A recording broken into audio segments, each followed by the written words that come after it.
Argentina no caerá en default hoy, tal como anunciaron muchos medios en los últimos días. No va a caer en default hoy.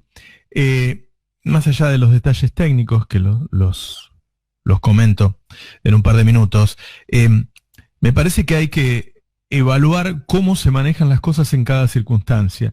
Digo, yo recuerdo cuando en 2005 se consiguió una amplísima quita y también una muy buena aceptación, y en 2010 se completó con un 93% de aceptación de los bonistas y con una quita de casi el 70%.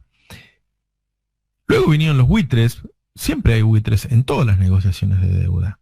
El tema es qué haces vos con los buitres. Esos buitres consiguieron un fallo. Ahora, Argentina no estaba en default, como se decía acá, porque unos buitres hayan ganado un juicio. Argentina había salido del default. Y con esos buitres se estaba negociando y se trabajó mucho en el concepto internacional para vencer a esos buitres. Y se estaba negociando y se le estaba bajando el precio hasta que unos meses antes de las elecciones Macri dijo que él le iba a pagar todo a los buitres. Ahí ellos dejaron de negociar. Cuando asumió Macri, le pagó más de lo que había conseguido Axel Kicillof en la negociación. Es decir, pagó más de lo que pedían. Y a partir de ahí empezó a endeudarnos. Nos llevó nuevamente a nivel de default. En solo 4 años nunca se había hecho eso, que un solo gobierno en un solo periodo llevara a un país al default. Y encima nos endeudó a 100 años. Ahora, otra vez, estamos trabajando para salir de esa situación.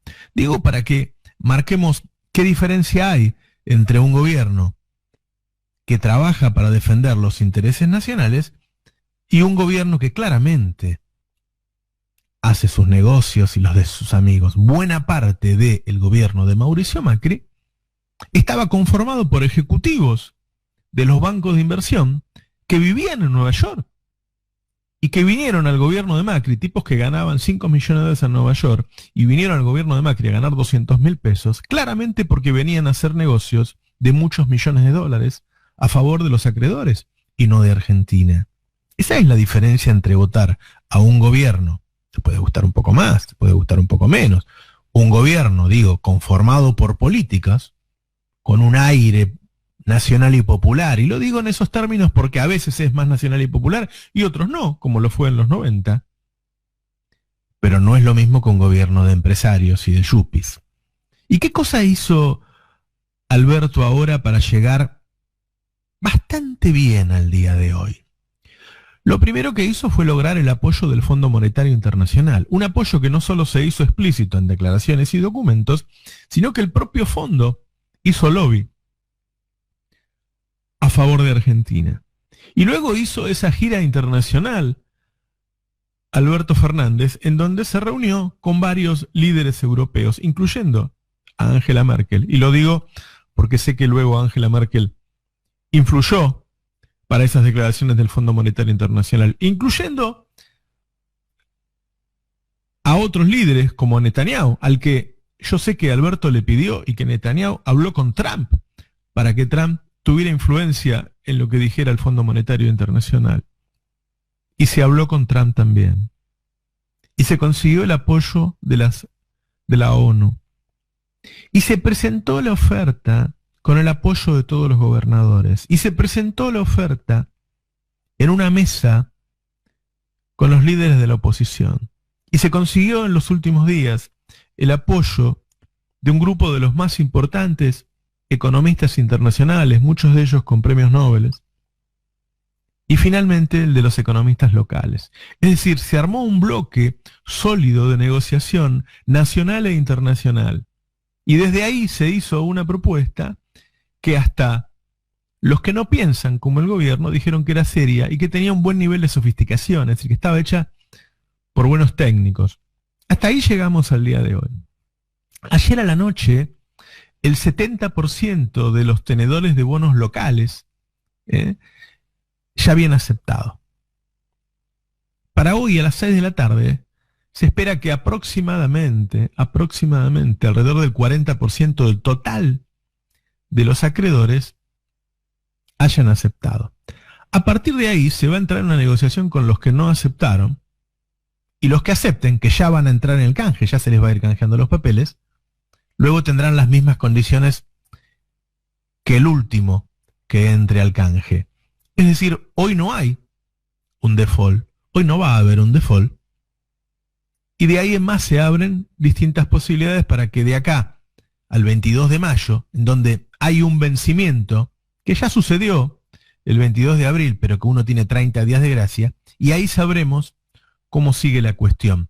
Pero me da la impresión de que hay una enorme diferencia entre defender los intereses nacionales y no hacerlo. Y hay una enorme diferencia en poner las capacidades técnicas, porque son necesarias claramente, al servicio del país o ponerlas al servicio de los mismos acreedores. Lamentablemente, vivimos en un país que todavía tiene mucho de colonia, Entre las cosas que significa este comportamiento colonial está el saber cultural medio de la sociedad que realmente piensa que es mejor vivir en Estados Unidos que en Argentina, que es mejor tener una cultura como la de Estados Unidos que la de Argentina. El saber de muchos universitarios y académicos que se van a formar allá y vienen con esa formación y piensan que Argentina tiene que abrirse al capital extranjero, tiene que tomar deuda, tiene que seguir las recetas del Fondo Monetario Internacional. Y el colonialismo de los bancos que insertan en la Argentina para fugar el dinero. Para fugar el dinero, como dólares no tenemos, para fugar dólares hay que pedirlos prestados. Todo ese coloniaje que hay armado es el que endeuda al país. Y los movimientos nacionales y populares son los que los desendeudan. En algún caso, con un default antes, como fue cuando Rodríguez Sá lo anunció, solo lo anunció, no fue él el que nos llevó al default. O en algún caso, como puede ser ahora, sin caer en el default. Pero la historia se repite siempre. No hay tanto para dudar cuando uno tiene que votar. Es muy difícil votar a alguien que defiende los intereses del extranjero en vez de los nacionales. Después uno puede discutir sobre distribución, sobre ideología, pero adentro del país.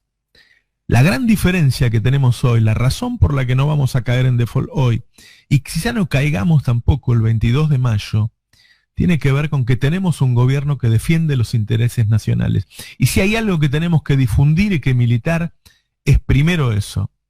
Siempre tener un gobierno que defienda los intereses nacionales.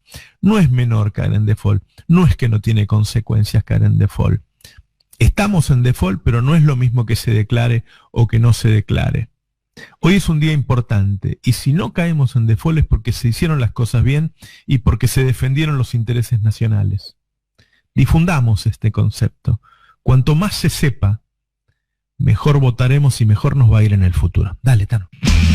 No, lo que uno podría decir es que claramente no caemos en default ahora, porque hay, con los que no aceptan, hay una suerte de pacto para seguir negociando y para que se cumpla. ¿Se acuerdan de la cláusula Rufo? Sí. A los que por afuera se le dijo, los que quieran entrar, entren ahora, porque cuando mejoremos, si tenemos que mejorar, que seguramente van a mejorar la oferta, va a ser para todos, obviamente. Y eso puede hacer que hoy, a ver si se entiende, vos le decís eso, por lo tanto el tipo entra hoy sin miedo, si le parece bien la oferta, porque sabe que si la superan se lo van a dar a él también. Ahora, al entrar, vos acumulás un porcentaje que te da mayor solidez para negociar, ¿se entiende? Entonces, si vos tenés un acuerdo y lográs hoy, no sé, que el 40% acepte, bueno, no es poco el 40%, porque no necesitas el 100%. En promedio necesitas el 75%. Si estás en el 40%, estás en más de la mitad. Con una oferta en donde no pagás nada durante 3 años, donde pagás una tasa de interés como la internacional. Yo tengo confianza. Bueno, yo tengo confianza. Ojalá sí. Hoy no vamos a caer seguro en default. Hoy no, nadie va a decir en el mundo hoy Argentina cayó en default. El 70% de los argentinos... Perdón, te interrumpo, Roberto. Yo no sé si mañana algún diario argentino en la tapa no va a poner la palabra default. Bueno, sí. Y bueno. También pusieron salidas masivas de presos y había salido el 0,6% y eran menos que el año pasado. Hoy hay uno que dice marcha atrás de la Argentina con la salida de Mercosur. Y nunca salimos de Mercosur. Pero bueno, claro, es así. Pero son, gracias al periodismo salvamos a los ornitorrincos. Bueno. No, pero a ver, si fuera un default en serio, más allá de la tapa de Clarín, vos tendrías quizá, no sé, un dólar un poco más alto, ¿entendés? Los problemas reales que te puede generar eso. Y eso no va a pasar. Eso no va a ocurrir hoy. Digo, no vamos a tener ninguna mala noticia. Y tampoco me parece que vayamos a tener una sorpresa. Porque digo, si en vez del 40% acepta el 37% o acepta el 43%, no hay que cambiar tanto. Sí. El 70% de los tenedores locales aceptaron anoche. Claro. Quizá hoy acepten un poco más. Eso es un buen indicio porque también significa un apoyo dentro del país a lo que vos estás proponiendo. Sí.